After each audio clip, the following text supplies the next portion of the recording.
We've got all of season 2 matchups and backgrounds coming to you live right after this. My whole team ready. Big dreams, big rings, we want it. You won't forget it. We came to handle business.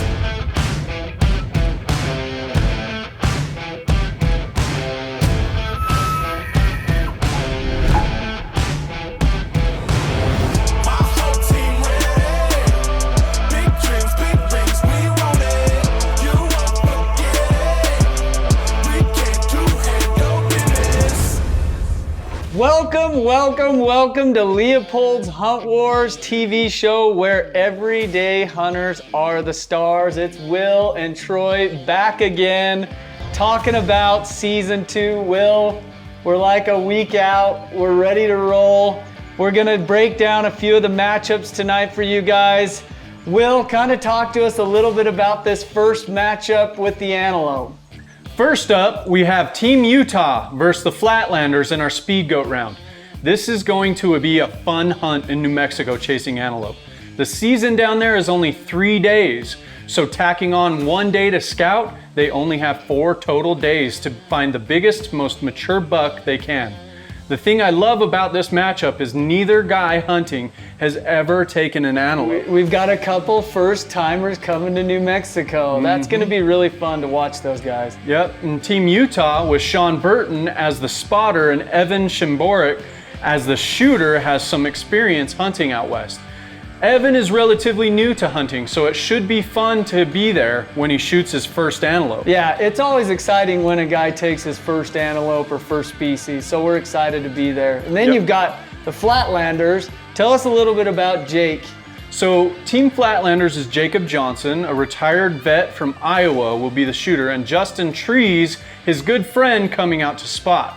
These guys have some military shooting training, which should come in handy. That's amazing. These guys are poised. I've talked to them. They've trained, they've shot. I mean, these guys are really ready to go on this antelope hunt. And like you said, Will, 3 days is all they have. You've got to find and kill in that 3-day period and post the biggest score you possibly can. Now remember, the metrics matter. It's total gross score plus the maturity, and then these guys will be getting a shot yardage deduction. Every shot over 300 yards is gonna have some sort of deduction attached to it. Right. Now we move on to our king of the camp elk hunt.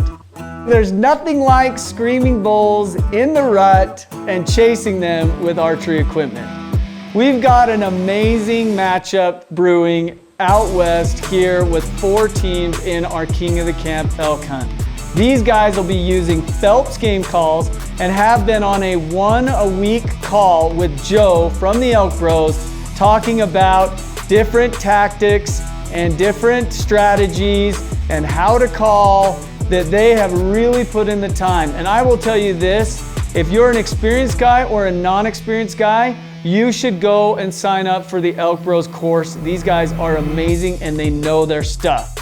They've been preparing in all aspects of the hunt. They've even talked about how to get in condition. I heard and talked to one of the teams, they've already dropped 22 pounds getting ready for this matchup. So these teams are young and very experienced in the backcountry. We have 2 teams from Wyoming. Team 307 is shooter Dustin Fry and caller Cassidy Reel. Then we have the Wyo Reapers, which are the Waldron brothers, Joe and John Waldron. Joe will be doing the shooting, John will be doing the calling. We've got Team Idaho with Brent Howie doing the calling for John Scott, who will be our shooter. And last but definitely not least, we've got the Arizona Killers coming right across the border into New Mexico. Jason Zern doing the calling, and Dan Pella will be our shooter. These guys all have killed elk with their bows and know how to get it done in crunch time. They will be headed down to New Mexico right in the peak of the rut. They will have 8 total days of hunting to see who can come out on top. This is gonna be incredible to watch these guys battle it out all in camp at the same time, same week. I can't wait to see this. This is going to be one heck of a matchup, that's for sure. Our mule deer matchup is also king of the camp, and we are super excited for it. This hunt will take place in northern Utah and will be a rifle matchup. Shots over 300 yards will be a deduction on their score, so these teams will need to take that into consideration as they stock in on some of these big bucks. It's going to be really cool to watch how these teams strategize and move in to get a closer shot so they don't get that deduction. It could be the difference between a win and a loss. A lot of thinking on the fly there. These 4 teams are going to be fun to watch. We have Team Thick and Thin with Jim Cooper and his nephew, Cade Dimmick. Then we have Team Lone Star representing Texas with Mark Griffith and his son-in-law, Andrew Cole. Now, I gotta tell a story about this because on our selection show, if you noticed, Andrew Cole and Mark Griffith's names came out of the hat. When I talked to them, they wanted to give back a spot so they could experience Hunt Warz as a team. So these guys were definitely meant to be on the show and super lucky. Yeah. It'll be interesting to see how this matchup plays out with those guys. Yep. Next, we have the Indiana boys driving cross country to compete in the mule deer matchup. Joe Merchant is the shooter and Dave Brooks is the spotter.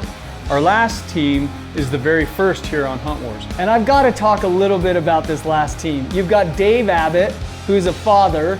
He's going to be the shooter, and he was choosing between 2 of his kids, his daughter Shanae and his son Jake, and he chose his daughter Shanae as his spotter. So for the very first time, we've got a daughter and a dad on Hunt Warz, which is really, really cool. That's super awesome. This team is experienced, and they are ready to win this matchup. I agree with you 100%. I talked to those guys, and they are more ecstatic about this hunt than ever before.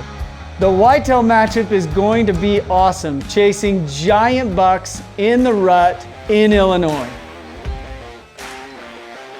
We have a really cool matchup on the whitetail. We had those 2 teams drawn at the very end, and we could not have scripted it better ourselves. We've got 2 father-son teams going up against each other.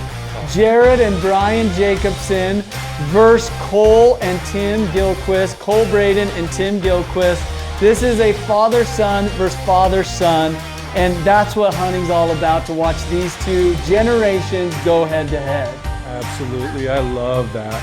A father-son story, how can it get better? How can it get better? Our last matchup is the duck hunt.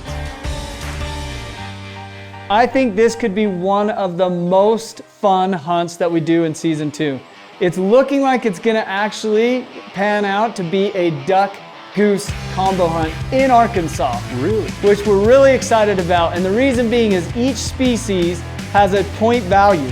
And then if they limit out during that day, they get a bonus point value. On top of all of that, every shot taken that does not hit a duck or goose is a deduction. So you can imagine how intense it will get when these guys start rattling off shells and getting deductions on their points. Man, I'm really liking this scoring. That's gonna be fun. Gonna be a blast. We've got Team Go Tigers from South Carolina, which is another father-son combo. They're gonna be matched up against the boys from Missouri, Team Backwoods, Dalton Brame and Jacob Campus. We're a week away from kicking off season 2, and we will be bringing you live updates throughout the whole season this year. We're really excited to be in the field with all the guys that we've chosen. We've done the interviews, we've talked to the teams, gear's been sent out. You know, we couldn't be more happy and excited about the sponsors that we chose, and we're so grateful for them in helping us put on Hunt Warz Season 2. Now make sure you follow us on social media to get in on all the gear giveaways that we'll be doing and keep you updated for Season 3. We'll be taking applications for Season 3, and we want to thank all those that applied for Season 2 and hope that you'll apply for Season 3 because we're going to have more hunts and different experiences. But until then, we'll see you on the mountain.